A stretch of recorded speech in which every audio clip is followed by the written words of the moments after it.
putting this up here. नमस्कार, कैसे हैं? आप थोड़े शेल शॉक्ड लग रहे हो। ये कांग्रेस पार्टी ने क्या कर दिया, कैसे कर दिया? हाँ, अच्छा एसी के कारण है ये। अच्छा, ज्यादा लोग आ गए। ओके। नहीं देखिए, आज हम बड़ी इंपॉर्टेंट चीज के बारे में आपको कहना चाहते हैं।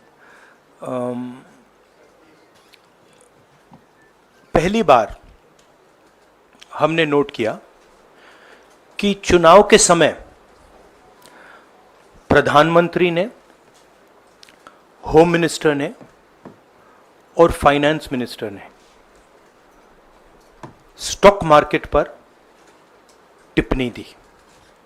प्रधानमंत्री ने 2-3 बार, 4 बार देश को कहा कि स्टॉक मार्केट तेजी से आगे बढ़ने जा रही है। होम मिनिस्टर ने सीधा कहा कि 4 जून को स्टॉक मार्केट आसमान में जाएगी, लोगों को खरीदना चाहिए। और यही मैसेज फाइनेंस मिनिस्टर ने दिया। फर्स्ट, ये आज थोड़ा हम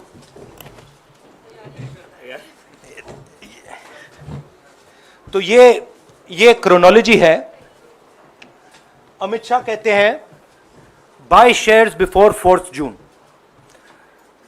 19 में नरेंद्र मोदी जी कहते हैं stock market will break records on June 4। फिर 28 मई को रिपीट करते हैं। 1 जून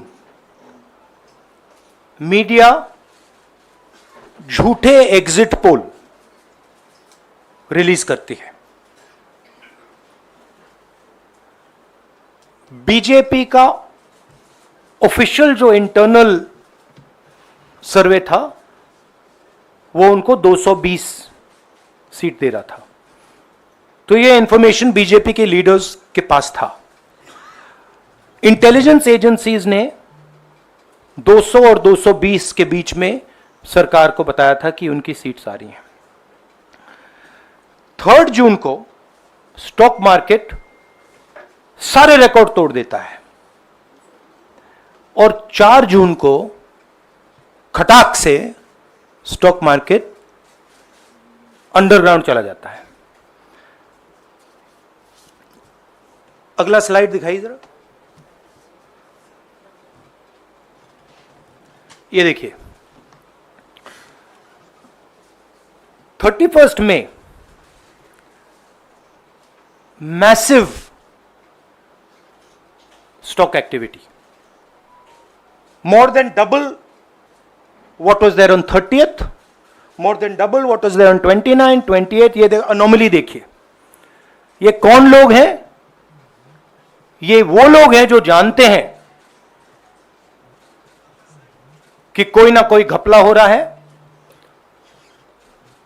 हजारों करोड़ रुपए यहां पे इन्वेस्ट हुए हैं, फॉरेन इन्वेस्टर्स ने इन्वेस्ट किए हैं। और उसके बाद 30 लाख करोड़ रुपए का लॉस होता है। किसका लॉस होता है? रिटेल इन्वेस्टर्स का लॉस होता है। तो ये जो आप देख रहे हैं हिंदुस्तान की स्टॉक मार्केट की हिस्ट्री का सबसे बड़ा स्कैम है। और इसके बारे में हम कुछ सवाल पूछना चाहते हैं। पहला सवाल, why did PM&HM give specific investment advice to the 5 crore families investing in the stock market? Is it their job to give investment advice? Second, why both interviews were given to the same media house owned by the same business group which is also under SEBI investigation for manipulating stock market? Third, what is the connection between the BJP, the fake exit pollsters and the dubious foreign investors who invested 1 day before the exit polls were announced and made a huge profit at the cost of 5 crore families? We demand a JPC into this. We are absolutely convinced that this is a scam. Somebody has made thousands of crores of rupees at the cost of Indian retail investors, and the Prime Minister and the Home Minister have given an indication to buy. And this is a criminal act. So we demand today a joint parliamentary committee to investigate this. मैं हिंदी में बोल देता हूं, प्रधानमंत्री ने देश की जनता को इन्वेस्टमेंट एडवाइस क्यों दी, और 5 करोड़ परिवारों को जो इन्वेस्ट करते हैं उनको प्रधानमंत्री ने, होम मिनिस्टर ने स्टॉक खरीदने का आदेश क्यों दिया। दूसरा, दोनों इंटरव्यूज जो किए गए थे वो अदानी जी के जो चैनल्स हैं उनको दिए गए थे, उन पर सेबी का इन्वेस्टिगेशन हो रहा है, तो उन चैनल्स का क्या रोल है। और बीजेपी के बीच में जो फेक एग्जिट पोलस्टर्स हैं और ये जो फॉरेन इन्वेस्टर्स हैं, इनके बीच में क्या कोई रिश्ता है, और अगर रिश्ता है तो क्या है। हम जेपीसी चाहते हैं, हम इन्वेस्टिगेशन चाहते हैं, और देश इसकी सच्चाई जानना चाहता है। धन्यवाद। शुक्रिया राहुल जी। साथियों, अभी राहुल जी ने आपको स्पष्ट तरीके से क्रोनोलॉजी समझ लिया है। बार बार गृह मंत्री कहते थे अब क्रोनोलॉजी समझिए। आज राहुल जी ने देश को क्रोनोलॉजी समझाया है। इसके ऊपर अगर आपके सवाल हैं तो एक एक करके आप पूछेगा, एक एक करके पूछेगा। I haven't said the chronology in English, so I'll say the chronology in English. 13th May 2024, the Home Minister says, buy shares before 4th of June. This is a clear indication to retail investors and others to buy stock. 19th May, for the first time, and then repeatedly until the 28th May, the Prime Minister says that the stock market is going to break records on 4th June. Finally, on 1st June, completely fictitious exit polls are released. These investors are given a completely wrong impression. And on the 3rd of June, as we all know, the stock market breaks all records and then crashes on the 4th of June. Whoever has made money as the stock market rose and also as the stock market crashed. And we are interested in having a joint parliamentary committee, a JPC, to investigate the role of the Prime Minister, the role of the Home Minister, role of BJP members, and also those people who have done these fake exit polls. And finally, we want to understand who are the people, these foreign investors, who did these trades. So we want an investigation for that. शुक्रिया राहुल जी। हाँ संजय। राहुल जी, इससे पहले भी आपने Adani issue पे JPC पिछली लोकसभा में मांग की थी, तो क्या आप चाहेंगे कि ये इशू और हिंडनबर्ग इशू दोनों कंबाइन हो और दोनों की जांच हो? ये जो इशू है, this is a broader issue than just the Adani issue. It is connected to the Adani issue, but this is a much broader issue. This is directly the Prime Minister of India, Home Minister, who are privy to data on actual election results, who have IB reports, who have their own data, who are advising retail investors to buy stock on the 4th. This has never happened before. And by the way, the Prime Minister has never commented on stock market before this. This is the first time the Prime Minister has commented, very interestingly, and multiple times, one after the other, saying that stock market is going to boom, stock market is going to boom, stock market is going to boom. And at the same time, he has information that the exit polls are wrong. He has information that he knows what is going to happen because he has IB data and he also has his own party data. हाँ जी रवि। राहुल जी, मेरा सवाल यही है कि जी news ने भी ये सारी चीज बताई है जनता को कि कई कई चैनलों ने मिलकर ये सब चीज़ किया है, जिस तरह से एग्जिट पोल करके लोगों को गुमराह किया है, जिस तरह से शेयर बाजार में सारा कुछ हुआ है। जी न्यूज़ ने भी इस मामले को उठाया है और बताया है, और आपके कहने का सीधा अर्थ है कि अडानी को इसका फायदा उठाने के लिए किया गया है? नहीं, मेरा कहने का ये अर्थ है कि उसमें अडानी इन्वॉल्व हो सकता है, मगर ये अडानी से बहुत बड़ी चीज है। इसमें बीजेपी के सबसे बड़े नेताओं ने कहा है, रिटेल इन्वेस्टर्स को मैसेज दिया है कि आपको स्टॉक खरीदना चाहिए। उनके पास इंफॉर्मेशन थी कि एग्जिट पोल्स गलत हैं, उनके पास इंफॉर्मेशन थी कि बीजेपी को फुल मेजॉरिटी नहीं मिलने वाली है, और वो जानते थे 3 जून को और 4 जून को क्या होने वाला है। कितने का 30 लाख, कितना 30 लाख करोड़ का नुकसान हुआ है? कितने का 30 लाख करोड़ रुपए का नुकसान हुआ है, और हजारों लाखों करोड़ रुपए का चुने हुए लोगों को फायदा हुआ है। और हम इंक्वायरी चाहते हैं प्रधानमंत्री पर, होम मिनिस्टर पर, जिन्होंने एग्जिट पोल किया उन पर, और ये जो फॉरेन इन्वेस्टर्स हैं उन पर। हाँ शेमिन,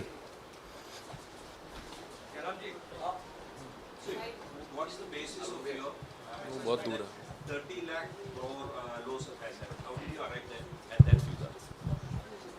Do you want to explain? This is based on the value, market value of all the companies the day before the results came, and the market value of the stock market of all the companies at the end of the day on results. हाँ संजीव, एक minute Sanjeev. Rahul ji, you've talked about, are you alleging the involvement of the Prime Minister and the Home Minister? Yes. And whose money is it? Yes, Are you that, saying that it is what I their am money? saying. I am saying that people very high up in the BJP have carried out this scam. I am saying they had partners who carried out these exit polls. We would like to know if these exit polls were actually carried out, if people were actually sent out, and we'd also like to know the methodology of these polls. We'd like to understand who these investors are. We have some sense of who these investors are. So we are not just speaking out of the air. We are confident that if an investigation is done, interesting things will be revealed. And we think the Prime Minister and Home Minister are directly involved in this. हाँ Siddharth, companies की भी आपको लगता है जांच होनी चाहिए जिनके शेयर बहुत अप गए, जिनके सबसे ज्यादा शेयर खरीदे गए और जिनके शेयर उसके बाद में बीच में बेचे भी गए, तो उन कंपनीज का भी को भी इस दायरे में आना चाहिए, आपको लगता है? हमारा कहना है कि यहाँ पे बड़ा क्लियर है कि स्कैम हुआ है।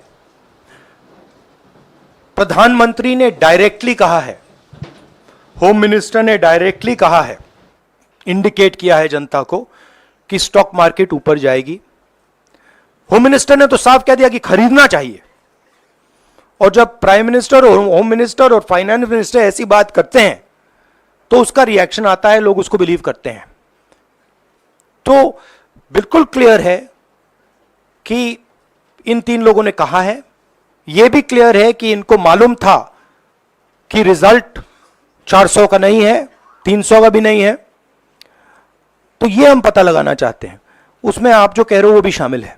राहुल जी, ब्रह्म प्रकाश दुबे, इंडिया डेली लाइफ से। मेरा सवाल यह है कि जो आपने बताया है इतना बड़ा स्कैम है, पहले भी आपने कई मामले उठाए हैं, जेपीसी की मांग पहले नहीं मांगी गई है, तो क्या आपने कहा ये आपराधिक मामला है, क्या कोर्ट में जाएंगे या पुलिस में शिकायत दर्ज करेंगे, क्योंकि आप कह रहे बहुत बड़ा घोटाला है ये? नहीं भैया, मैंने अभी आपको शिकायत दर्ज करेंगे क्योंकि आप कह रहे बहुत बड़ा घोटाला है ये? नहीं भैया, मैंने अभी आपको बोला हम जेपीसी डिमांड कर रहे हैं, इन्वेस्टिगेशन डिमांड अगर नहीं मांगते तो पुलिस में, कोर्ट में जाएंगे? जो भी करना है करेंगे, बट हम आपको ये इंफॉर्मेशन दे रहे हैं कि ये जो हुआ है ये नॉर्मल चीज नहीं है। इसमें प्रधानमंत्री ने इंडिकेशन दिया है, होम मिनिस्टर ने इंडिकेशन दिया है, फाइनेंस मिनिस्टर ने इंडिकेशन दिया है, अदानी जी के चैनल्स के थ्रू इंटरव्यूज किए हैं, और फाइनली लोगों ने इन्वेस्ट किया है, लोगों ने फाइनेंशियल एक्शन लिया है, कंपनीज ने शेयर खरीदे हैं। इसी विषय पर एक मिनट इसी विषय पर इस स्टॉक मार्केट घोटाले पर ही हम सवाल ले रहे हैं। मौसमी, इसी विषय पर कीजिएगा बस। एक मिनट, आ रहा हूं यार, एक मिनट, राहुल जी एक करके आ रहा हूं यार। राहुल जी, हम लोग ने पहले भी देखा है कि आप लोग ने कई बारी जब सेशन होता है तो सत्ता पक्ष और विपक्ष आमने सामने होता है, जेपीसी की मांग होती है और सेशन पे सेशन वॉश आउट हो जाते हैं और जनता का पैसा वेस्ट होता है। तो क्या आपको ये तो लगता है बीजेपी की लाइन है। तो क्या नहीं, मतलब जनता का पैसा के सेशन वाटर आप ऐसी टी शर्ट ले लो ना एक, मुझे मैं आपको टी-शर्ट दे लेने दूंगा, की जरूरत नहीं है। उनका वो सिंबल दे दूंगा आपको, ये राहुल उनकी जी, लाइन है। सवाल आपको पसंद नहीं आए वो अलग बात है, पर आपको किसी नहीं, के सवाल इस मुझे तरह बहुत से- पसंद आ रहा है। इस तरह से उंगली उठाने की जरूरत नहीं है। आप चेक बहुत कर अच्छा लीजिए, लग रहा है, मुझे बोलिए। बीजेपी का बैच पहनने की आप जरूरत सवाल नहीं। पूछे ना, सवाल नहीं, आपको सवाल भी जयराम साहब ये बोलना नहीं, चाहिए, सवाल गलत पूछे, बात है। सवाल पूछे। मेरा बस ये सवाल था कि जेपीसी की मांग पे कई बारी कामकाज ठप हो जाता है, तो क्या आपको लगता है कोई और भी राह आप लोग सड़क की राह इख्तियार कर सकते हैं, क्योंकि ये आम आदमी का पैसा है। हम जनता को एक रियलिटी बता रहे हैं कि यहाँ पे क्लियरली एक स्कैम हुआ है। यहाँ पे प्राइम मिनिस्टर ने इंडिकेट किया है, यहाँ पे होम मिनिस्टर ने इंडिकेट किया है, यहाँ पे फाइनेंस मिनिस्टर ने इंडिकेट किया है। नॉर्मली बीजेपी की ये पोजीशन होती है कि जब भी हम कोई मुद्दा उठाते हैं तो हम पार्लियामेंट का टाइम वेस्ट कर रहे हैं।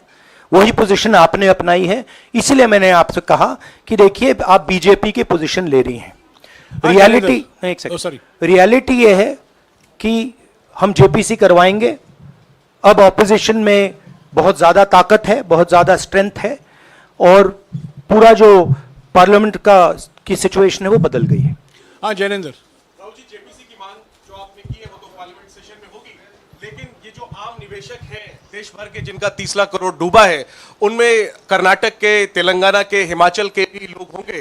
तीनों राज्यों में आपकी सरकार है, क्या राज्य की जो जांच एजेंसी है उसके जरिए आप जो उन राज्यों के निवेशकों का कम से कम पैसा डूबा है, ये जो आप पूरे नेक्सस की बात आप कर रहे हैं, गुमराह करने की बात कर रहे हैं, क्या वहां से कोई इसके बारे में कार्रवाई की हम उम्मीद कर सकते हैं? सोचा जा सकता है, बट ऐसी चीज के लिए शायद जेपीसी सही औजार होगा। हाँ Ranjita, last question, Ranjita okay, Mohit is asked, Ranjita यार आप पूछते रहे। मोहित चलो। आपको ऐसे सर मैं इज अपसेट सर मैं मोहित आपने चमत्कार किया, पूछ लीजिए। सर मैं मोहित हूँ, न्यूज नेशन से। नहीं जानता हूँ। सर लगातार पिछले घोटालों में भी आपने जेपीसी की बात की थी, आपने हर जांच की बात की और ये एक बड़ा घोटाला सामने आया, इसमें भी आप जेपीसी की मांग कर रहे हैं। कितनी उम्मीद है कि लोग जेपीसी की ये लागू करेंगे? आपको क्या लगता है कि ये जेपीसी लागू करने वाले, अगर नहीं करेंगे फिर क्या करेंगे आप लोग? नहीं, हम प्रेशर लगाएंगे, डालेंगे, बट मुझे लगता है कि जो पहले राजनीतिक सिचुएशन थी, जिस इम्प्यूनिटी के साथ प्रधानमंत्री पहले काम करते थे, मुझे लगता है वो अब खत्म हो गया है, तो दूसरा नतीजा आएगा। राहुल जी ये आखिरी है क्या और दो लेंगे? ये आखिरी है, आखिरी। नहीं आखिरी हो गया, इन्होंने कह दिया आखिरी। ओके रंजीता। राहुल जी, आज जो आप बातें कह रहे हैं कि सबसे बड़ा ये घोटाला है, क्या जिन उद्योगपतियों का नाम आप हमेशा लेते रहे हैं, चुनावी जो रैलियां रही हैं उसमें भी और उसके बाद भी, क्या आप कहना चाहते हैं कि सरकार ने मदद की है उन उद्योगपतियों को और अमीर बनाने में? नहीं, मैं कह रहा हूं, मैं सिर्फ सरकार की बात नहीं कर रहा हूं, मैं दो इंडिविजुअल्स की बात कर रहा हूं। प्रधानमंत्री ने और हिंदुस्तान के सब रिटेल इन्वेस्टर्स जिनको नुकसान हुआ है, मैं आपसे बोल रहा हूं, आपको यह बात समझ आ जाएगी। आपका पैसा गया है, आपकी कमाई गई है, आपको नुकसान हुआ है, और इसमें करोड़ों युवा हैं जो ईमानदार हैं। तो नरेंद्र मोदी जी ने, अमित शाह जी ने आपको मैसेज दिया कि 4 तारीख को स्टॉक मार्केट आसमान छुएगी, और आपने उन पर भरोसा किया। मगर सच्चाई यह थी कि नरेंद्र मोदी को मालूम था कि 4 जून को स्टॉक मार्केट आसमान नहीं छुएगी, 4 जून को स्टॉक मार्केट का जबरदस्त नुकसान होने जा रहा है, क्योंकि उनके पास इंटेलिजेंस की रिपोर्ट थी और बीजेपी का जो इंटरनल असेसमेंट था 220 सीट का, वो उनके हाथ में था। तो मेरा यह सवाल है और मैं आपसे इन्वेस्टर से कहना चाहता हूं कि आपको जो चोट पहुंची है, जो आपको दर्द हुआ है, वो चोट नरेंद्र मोदी जी और अमित शाह के बयान ने आपको पहुंचाई है। और हजारों करोड़ रुपए किसी ना किसी ने चोरी किए हैं। वो आपके जेब से गए हैं, रिटेल इन्वेस्टर्स के जेब से गए हैं। तो मैं चाहता हूं, आपके लिए बोल रहा हूं, मैं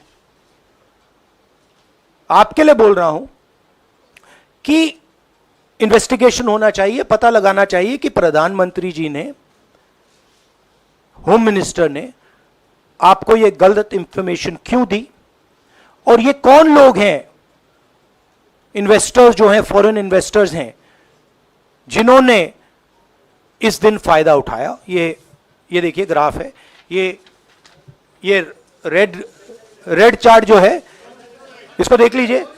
ये नॉर्मल ट्रेडिंग है, ये नॉर्मल ट्रेडिंग है, ये ग्रे वाली नॉर्मल ट्रेडिंग है, और ये जो ट्रेडिंग है ये अबनॉर्मल ट्रेडिंग है, ये 2-3 गुना है, और फिर ये हुआ है नुकसान।